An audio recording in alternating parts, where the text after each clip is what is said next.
பொண்ணு தான் வந்த மருமகளை தானே பையன் வந்து பொண்டாட்டி தாசனா இருந்துட்டான் அப்படின்னா அந்த பொண்ணு சொல்லி கொடுத்தது, அந்த பொண்ணோட அம்மா அப்பா சொல்லி கொடுத்துதான் பையனை பிரிச்சுட்டாங்க. எல்லார் வீட்லயும் நினைக்கிறது தான். அதே தான் இப்ப அவங்க நினைச்சிட்டு, ஆனா நாங்க இதுல எதுவுமே இவங்களுக்கு சுய புத்தி இல்லையா, சுய அறிவு இல்லையா? ஆனா வந்து இப்ப நான் தான் அந்த இடத்துல இருந்து பிளே பண்றேன். ஒரு 4 செவத்துக்குள்ள நம்ம ஒருத்தங்களை தப்பா பேசிட்டோம்னாலே அடுத்தவங்க மூஞ்சில நம்ம முழிப்போமா? ஒரு 4 செவத்துக்குள்ள நம்ம பேசிட்டோம்னாலே அவங்க மூஞ்சில முழிக்க கஷ்டமா இருக்கும். ஆனா இவ்வளவு பெரிய பிளாட்ஃபார்ம்ல அம்மான்னு நான் மறந்துடுவேன், இவன் மறக்க முடியுமா? இவ குடும்பத்தெல்லாம் பேசுறதுக்கு முன்னாடி யோசிக்கணும்ல ப்ரோ. எத்தனை பேரை அபியூஸ் பண்ணி பேசுறாங்க. ஒரு எஜுகேஷனல் வீடியோ போடுறது, ஸ்கில்ல சொல்லி தரது, உங்க டேலண்ட்டை எக்ஸ்பிரஸ் பண்றது, உங்க ஆக்டிங் ஸ்கில்ஸை கூட யூடியூப்லயோ இல்ல இன்ஸ்டாகிராம்லயோ சோஷியல் மீடியாலயோ பகிர்ந்துக்கோங்க. ஆனா ஃபேமிலியில நடக்கிற சின்ன சின்ன விஷயங்களை கூட, ஒரு பிரெக்னெண்டா இருக்கிறது, டெலிவரி ஆகுறது, பேர் வைக்கிறது, அச்சனை தும்முறது, இந்த மாதிரி சின்ன சின்ன விஷயங்கள் எல்லாம் கூட ஃபேமிலி விளாக்னு சொல்லிட்டு யூடியூப்ல நீங்க ஷேர் பண்ணிட்டு இருக்கீங்களே, இது எந்த அளவுக்கு உங்க ஃபேமிலி மட்டும் பாதிக்கிறது இல்ல, உங்களோட பர்சனல் மென்டல் ஹெல்த்தையுமே உங்க பிரெயினையுமே எந்த அளவுக்கு ஸ்பாயில் பண்ணுதுன்னு தெரியுங்களா? பிரகனோட லைஃப்ல மட்டும் கிடையாதுங்க, இந்த மாதிரி நிறைய பேர் ஃபேமிலி விளாக் பண்றேன்னு சொல்லிட்டு நிறைய பிரச்சனைகள்ல தான் போய் மாட்டிட்டு இருக்காங்க. இந்த இஷ்யூ பத்தி டீடைல்டா சைக்காலஜிக்கல் அனாலிசிஸ் பண்றதுக்கு முன்னாடி இன்னும் நம்ம சேனலை சப்ஸ்கிரைப் பண்ணலையா? சட்டு புட்டுன்னு சப்ஸ்கிரைப் பண்ணிட்டு வாங்க வீடியோக்குள்ள போலாம். சைடு கேப்ல சைக்காலஜி கத்துக்கலாமா?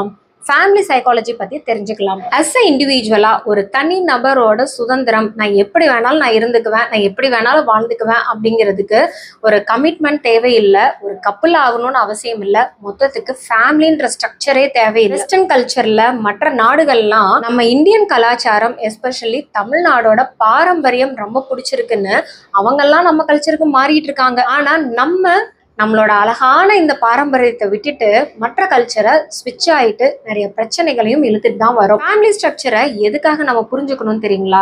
இப்போ கணவன் மனைவி அப்படிங்கிற இடத்துல இருந்தே ஆரம்பிக்கலாம். ஒரு கணவனுக்கும் மனைவிக்கும் இருக்கிற அந்யோன்யம், ஒரு க்ளோஸ்னஸ், இன்டிமெசி, அவங்களுக்கு மட்டுமே நடக்கிற ஒரு பிரைவசியான விஷயங்கள், இது எல்லாத்தையுமே நம்ம சோஷியல் மீடியால ஷேர் பண்றது. எனக்கு நிறைய ஃபேன்ஸ் வருவாங்க, இதையெல்லாம் தாண்டி யூடியூப்ல மானிட்டைசேஷன் ஆகுது, லட்சமா சம்பாதிக்கலாம். அதுக்கு ஏற்கனவே ப்ரூவன் ரெக்கார்ட்ஸ் இருக்குது. பெரிய பெரிய இன்ஃப்ளூயன்சர்ஸ்லாம் எவ்வளவு கோடி கணக்குல சம்பாதிக்கிறாங்க, வீடு கட்டிட்டாங்க, ஸ்டுடியோ வச்சிருக்கிறாங்க, கிராண்டா கல்யாணம் பண்றாங்க. இந்த மாதிரி எல்லாம் நம்ம முன் உதாரணமா எடுத்துக்கிட்டு சில இன்ஃப்ளூயன்சர்ஸ் அத்துமீறி செயல்படுறது. அதுக்கு ஒரு பேட் எக்ஸாம்பிளா திருச்சி சாதனா, திவ்யா கள்ளச்சி, இலக்கியா, இந்த மாதிரியான இன்ஃப்ளூயன்சர்ஸ்லாம் நெகட்டிவா பணம் சம்பாதிக்கணும்ன்ற ஒரே மோட்டிவ், அவங்களோட பாடியை எக்ஸ்போஸ் பண்ணணும், நிறைய பேர் அதை லைக் பண்ணணும், அவங்களுக்கு நிறைய ஃபேன்ஸ் கிடைக்கணும், பாப்புலாரிட்டியை சீக் பண்றதுனால ஆபாசமான வீடியோக்களை போடுறது, கொச்சையா பேசுறது.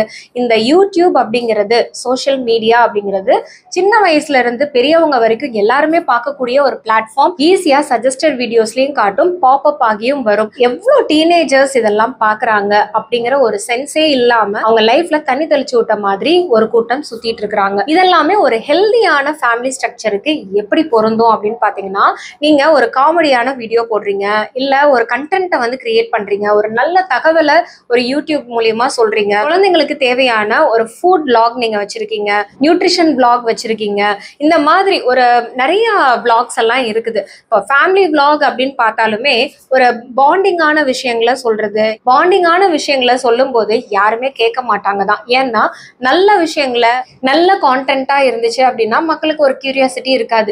ஆனா இதே இது அடுத்தவங்க வீட்டுல என்ன நடக்குது, ஒரு காசிப் ஆகுறது, சண்டை போடுறது, அடிச்சிட்டு ரத்தம் வர மாதிரி காட்டுறது, இதெல்லாம் தான் பாக்குறவங்களுக்கு இன்னும் கொஞ்சம் ஸ்பைசியா இருக்கும். கியூரியாசிட்டிய, ஒரு எக்ஸைட்மெண்ட்டை கிரியேட் பண்ணும் அப்படிங்கிறது சைக்கலாஜிக்கலி ப்ரூவன் தான். ஆனா இதுக்கெல்லாம் ஒரு அளவு இருக்கு இல்லையா? இதே இது நீங்க காமெடியா ஒரு கான்டென்ட்டை கொடுக்கலாம், இல்ல ஒரு யூஸ்ஃபுல்லா ஒரு அட்ராக்டிவா நீங்க எடிட்டிங்ல வந்துட்டு உங்களோட திறமைகளை வெளிக்காட்டலாம். ஸோ இதையெல்லாம் தாண்டி ஒருத்தருக்கு ஒருத்தர் பர்சனலா அசிங்கப்படுத்திக்கிறது, அடுத்தவங்களெல்லாம் கிடையாது, தான் ஃபேமிலி மெம்பர்ஸ் அவங்களையே அசிங்கப்படுத்திக்கிறது, அந்த மாதிரி தான் இங்க பிரகன் ரூல்ஸ். இந்த யூடியூப் சேனலோட ஃபேமிலி எல்லாமே பப்ளிக்கா அவங்களோட பிரச்சனைகளை ஷேர் பண்றது, அவங்கள ஒருத்தருக்கு ஒருத்தர் அசிங்கப்படுத்திக்கிறது, கொச்சையான வார்த்தைகளை யூஸ் பண்றது, செமி நியூடிட்டி காட்டுறது, இதெல்லாம் பார்க்கவே நல்லா இருக்கா? ஒரு ஃபேமிலியோட ஸ்ட்ரக்சரே இங்க பிரேக் ஆகுது இல்லையா? ரீசெண்டா அந்த கலாட்டா இன்டர்வியூல பிரகனும் அவங்க ஒய்ஃபும் பேசிட்டு இருந்ததை நான் கேட்டேன். இதுல முழுக்க முழுக்க ஒரு பையன் அம்மாவுக்கு தானே சப்போர்ட் பண்ணுவான் அப்படின்றதான் நம்ம பார்த்துருக்கோம். ஈவன் கல்யாணம் ஆனதுக்கு அப்புறமா கூட பொண்டாட்டி பேச்சை கேட்க மாட்டான். அம்மா என்ன சொல்றாங்க, அப்பா என்ன சொல்றாங்க, அம்மா அப்பா பிள்ளையாதான் ஒரு ஆம்பளை பிள்ளை இருப்பான். ஸோ இது எல்லாருக்குமே காமனா இருக்கிற ஒரு விஷயம். பிரகன் பேசும்போது பிரகன் மேல ஒரு தனி மரியாதை தான் வந்தது. ரீசன் என்ன வேணா இருந்துட்டு போட்டுமே, என்ன வேணா பிரச்சனையா இருந்துட்டு போட்டுமே, அம்மாவுக்கு ஃபேவரா இருக்காம இல்ல பொண்டாட்டிக்கு ஃபேவரா இல்லாம ஒரு நியூட்ரலா எது நியாயம் அப்படின்னு பாக்குற அந்த பிரகனுக்கு ஹேட்ஸ் ஆஃப் டு யூ. இந்த பிரச்சனைகள்ல அவங்க அம்மாவுக்கு சப்போர்ட் பண்ணாம தன்னை நம்பி வந்த பொண்ணுக்கு, அதாவது பிரகனோட ஒய்ஃபுக்கு அவ்வளோ ஒரு சப்போர்ட்ஃபுல்லாகவும் அந்த பொண்ணை அண்டர்ஸ்டாண்ட் பண்ணிட்டு அந்த பொண்ணுக்கு ஆதரவா இருக்கிறதும், பிரகன் வார்த்தைக்கு அவங்க அம்மா அப்பாவுக்கு தேங்க்ஸ் சொல்லல, கிரேட்ஃபுல்லா பேசல. இன்ஸ்டன்ட் பிரகனோட மாமியார் மாமனாரை தான் கிரேட்ஃபுல்லா பேசுறாரு. ஸோ எஸ்பெஷலி அவங்களோட மாமனார், அவங்க மாமனார் வந்துட்டு இந்த முகத்துக்காக தான் என் பொண்ணை கல்யாணம் பண்ணி கொடுத்தேன் அப்படின்னு அந்த வார்த்தை சொன்னாரு. எவ்வளோ பிரச்சனை வந்தாலுமே நீங்க எனக்கு மூத்த பையன் மாதிரி, மருமகன் கிடையாது அப்படின்னு அவங்க மாமனார் அடிக்கடி சொல்றது. இது எல்லாத்தையுமே ஒரு பெருமையா ஹைலைட் பண்றாரு, கோட் பண்றாரு. பிரகனோட அம்மா அவ்வளவு கீழ்த்தரமா நடந்துகிட்ட அந்த செயலை அவர் அம்மாவே அப்படின்னு சொல்லி அப்ரிஷியேட் பண்ணாம, அம்மாவா இருந்தாலும் சரி, கூட பிறந்தவங்களா இருந்தாலும் சரி, யாரா இருந்தாலுமே தப்பு தான் அப்படின்னு நிக்கிறது வந்து ஒரு ஹானஸ்டான ஒரு லாயலான விஷயம். இவங்க பிரச்சனைகள்லாம் அனலைஸ் பண்ணி பார்க்கும்போது என்னதான் பிரகனோட ஒய்ஃபோ அவங்க முன்னாடி எப்படி இருந்தாலும் பரவாயில்ல, ஆனா கல்யாணத்துக்கு அப்புறமா கணவன் மனைவியா சேர்ந்து தானே வாழ்றாங்க. சோஷியல் மீடியால ஒரு பாப்புலாரிட்டிக்காகவோ எக்ஸ்டர்னல் வேலிடேஷனுக்காகவோ பிரகனோட அம்மா பண்ற டிராமா எல்லாமே பார்க்கவே அசிங்கமா இருக்கு. அதுல வேற கவர்மெண்ட் ஸ்டாஃப். ஆமா, எதுக்காக மக்கள் இந்த அளவுக்கு ஒரு மீடியா மோகத்துக்குள்ள போகிறாங்க? இதனால என்ன ஆகும்? உங்க திறமைகளை வெளிக்காட்டுறதுக்கோ இல்ல உங்களோட டான்ஸ், உங்க ஸ்கில்ஸ், இல்ல உங்க மிமிக்ரி, இல்ல வாட் எவர், நீங்க உங்க டேலண்ட்ஸை எக்ஸ்போஸ் பண்றதுக்கான ஒரு பெஸ்ட் பிளாட்ஃபார்ம் சோஷியல் மீடியா தான். நான் இல்லைன்னே சொல்லலை. ஒரு ஆடிஷன் போயோ பட வாய்ப்புக்கு நீங்க தேடி உங்க ஸ்கில்ஸ் எல்லாமே அதை புதஞ்சு போற அளவுக்கு, நீங்களே ஃப்ரஸ்ட்ரேட் ஆகி வெக்ஸ் ஆகுற அளவுக்கு இருந்த காலம் எல்லாம் மாறி தாராளமா உங்களோட ஸ்கில்ஸ் எல்லாத்தையுமே எக்ஸ்போஸ் பண்ணலாம், மற்றவங்களுக்கு தெரியப்படுத்தலாம், இந்த உலகத்துக்கு ப்ரூவ் பண்ணலாம் அப்படிங்கிற ஒரு ஆதாரமா இருக்கிறது இந்த சோஷியல் மீடியா பிளாட்ஃபார்ம். அதை நல்ல முறையில யூஸ் பண்ணுங்களேன். இதை எதுக்கு நீங்க வந்து லைக்குக்காகவோ ஷேருக்காகவோ இல்லை பணத்துக்காக, மானிட்டைசேஷனுக்காக, அந்த வைரல் வீடியோக்காக வந்துட்டு ஒருத்தர் அவங்களையே அசிங்கப்படுத்தி காட்டி, கொச்சை வார்த்தைகளை காட்டி, இல்ல மத்தவங்களை பிளேம் பண்ணி, முக்கியமா தன் வீட்டுல இருக்கிறவங்க, மகன், மருமகள், பெத்த பொண்ணு, இல்ல கட்டுன கணவர், இவங்க எல்லாத்தையுமே ஒரு கீழ்த்தரப்படுத்தி தான் அந்த நேம் ஃபேம் வரணும்னா அப்படி என்ன வாழ்க்கை? சரி, நீங்க இதெல்லாம் வந்து சோஷியல் மீடியால எக்ஸ்போஸ் பண்ணி ஃபேன் பேஸ்டாவோ இல்ல உங்களுக்கு நிறைய கோடியா சம்பாரிச்சிடுறீங்க. அதுக்கப்புறம் குடும்பம் இல்லைன்னா இதை யாருக்கிட்ட போய் நீங்க என்ஜாய் பண்ண முடியும்? ஸோ அந்த வெறும் காசு பணத்தை வச்சு நீங்க நினைச்ச வாழ்க்கையவோ இல்ல ஹாப்பினஸ், நிம்மதி, அந்த நிம்மதியை எங்க போய் தேடுவீங்க? பணம் மட்டும் வாழ்க்கை இல்லை. ஒரு அழகான ஃபேமிலி ஸ்ட்ரக்சரா ஸ்பாயில் பண்ணி நீங்க அந்த பணத்தை சம்பாரிச்சு அவ்வளோ நீங்க ஃபேமஸ் ஆகிட்டு, எவ்வளோ செலிபிரிட்டிஸ் இல்லை, எத்தனை யூடியூப் இன்ஃப்ளூயன்சர்ஸ் இந்த சோஷியல் மீடியாவோட அதிகமான அடிக்ஷன், ஏன்னா அவங்க வீடியோ போஸ்ட் பண்ணணும், டெடிகேட்டடா இருக்கணும், அப்படி இப்படின்னு சொல்லிட்டு ஒரு பர்சனல் லைஃபை, அவங்களோட கப்பிள் ரிலேஷன்ஷிப்பா இருக்கட்டும், இல்ல ஃபேமிலி, இல்ல குழந்தைங்க மேல கூட ஒரு அக்கறை காட்டாம எல்லாம் வெளியில போய் நான் ஷூட் பண்ணணும், நான் வந்து எடிட் பண்ணணும், நான் இதை பண்ணணும், அதை பண்ணணும்னு சொல்லிட்டு சோஷியல் மீடியா இன்ஃப்ளூயன்சஸ் இன்டைரக்ட்லி ஒரு செலிபிரிட்டி லைஃபை தான் லீட் பண்ணிட்டு இருக்காங்க. அதாவது ஜாலியா நேம் ஃபேம் ஹாப்பி லைஃப் நான் சொல்லல, ஸ்ட்ரெஸ்ஃபுல்லான ஒரு லைஃப். அவ்வளோ ஒரு ஸ்ட்ரெஸ்டா தான் இருப்பாங்க. அவங்களோட ஆங்ஸைட்டி அண்ட் பல்பிட்டேஷன் அதிகமா தான் இருக்கும். குழந்தைங்கள இருந்தே பிளாக் பண்றதுக்கு கத்து கொடுக்குறாங்க. கொஞ்சமாவது யோசிச்சு பார்த்திருக்கீங்களா அந்த குழந்தையோட மூளை எந்த அளவுக்கு பாதிக்கப்படுதுன்னு?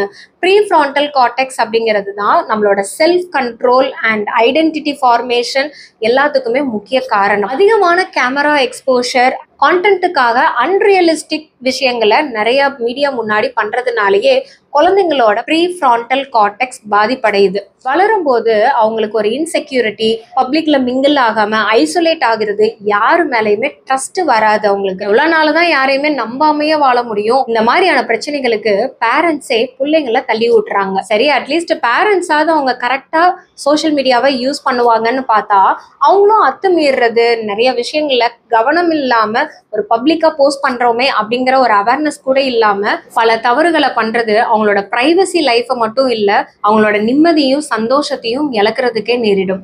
ஸோ ஃப்ரெண்ட்ஸ், சோஷியல் மீடியா ஒரு நல்ல பிளாட்ஃபார்ம் தான். உங்களோட திறமைகளை, ஒரு நல்ல கான்டென்ட்டை, கோடிக்கணக்கான மக்கள் இருக்காங்கல்ல, எல்லாருக்குமே ஒவ்வொரு விதமான idea and content and message சொல்லணும் அப்படிங்கிற வித்தியாசமான இன்னோவேஷன்ஸ் எல்லாம் இருக்கும். ஹியூமன் பீயிங்ஸ் ஒவ்வொருத்தருமே யூனிக்கானவங்க தான். ஒருத்தர் யோசிக்கிற மாதிரி இன்னொருத்தர் யோசிக்கவே முடியாது. அந்த மாதிரி எல்லாருமே டிஃப்ரெண்டான ஆளுங்க தான். உங்க கருத்துக்களை நீங்க மத்தவங்களுக்கு ஷேர் பண்றது, அவரோட கருத்துக்களை நீங்க ஷேர் பண்றது இன்னொருத்தருக்கு அது வேற மாதிரியோ இல்ல ஒரு ஆதரவாவோ இல்ல அவங்களுக்கு ஒரு நம்பிக்கையும் கொடுக்கற வண்ணம் இருக்கும். எப்படி எண்ணம் போல் வாழ்க்கைன்னு சொல்லி யாரு சொல்லி வச்சாங்களோ அதை காட்டிலேயே செலிபிரிட்டி சொன்னது, தனுஷ் சொன்னதோ, தளபதி சொன்னதோ, நயன்தாரா சொல்லும் போதோ ரொம்ப எஃபெக்டிவா இருக்குல்ல, அதே மாதிரிதான் ஒவ்வொருத்தர் சொல்லும் போது இன்னொருத்தரோட வாழ்க்கைக்கு ஒரு பெரிய தாக்கத்தை உருவாக்கும். ஆனா லைக்குக்கும் ஷேருக்கும் அடிமையாயிட்டு இந்த அடிக்ஷன்ல போகும்போது உங்க பிரெயின் ஆட்டோமேட்டிக்கா ரீவயர் ஆயிரும்.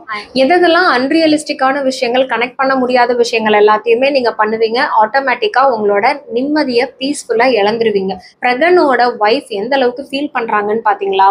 இந்த வார்த்தைகள் எல்லாம் கேட்கறதோ இல்ல அவங்கள பத்தி அவதூறா பேசுறது எந்த பொண்ணுக்குமே, ஒரு பொண்ணா மருமகளா ஒரு வீட்டுக்கு போகும்போது அவங்களுக்கு கொடுக்குற ஒரு அன்பும் அரவணைப்பும் தான் அவங்க வீட்டை விட்டுட்டு இன்னொரு வீட்டுல புகுந்த வீட்டுல வாழ்றதுக்கான ஒரு கம்ஃபர்டபுள் ஜோன். இந்த விஷயத்த புரிஞ்சுட்டாலே இந்த மாமியார் மருமகளுக்குன்ற சண்டையே வராது. குடும்பம் அப்படிங்கிறத ஒரு அழகான தோட்டம். அந்த தோட்டத்துல எல்லா மரங்களையும் வெட்டி சாய்ச்சிட்டு தனி மரமா இருந்து என்னத்தை சாதிக்க போறீங்க? இதை பத்தி உங்களோட கருத்துக்களை கமெண்ட்ல சொல்லுங்க. அண்ட் இந்த மாதிரியான ட்ரெண்டிங்கான விஷயங்களை சைக்கலாஜிக்கல் அனாலிசிஸோட தெரிஞ்சுக்கிறதுக்கு நம்ம சேனலை சப்ஸ்கிரைப் பண்ணிருங்க. நெக்ஸ்ட் வீடியோல ஒரு புது கான்டென்ட்டோட வர. Until then take care of your mental health. நன்றி, வணக்கம்.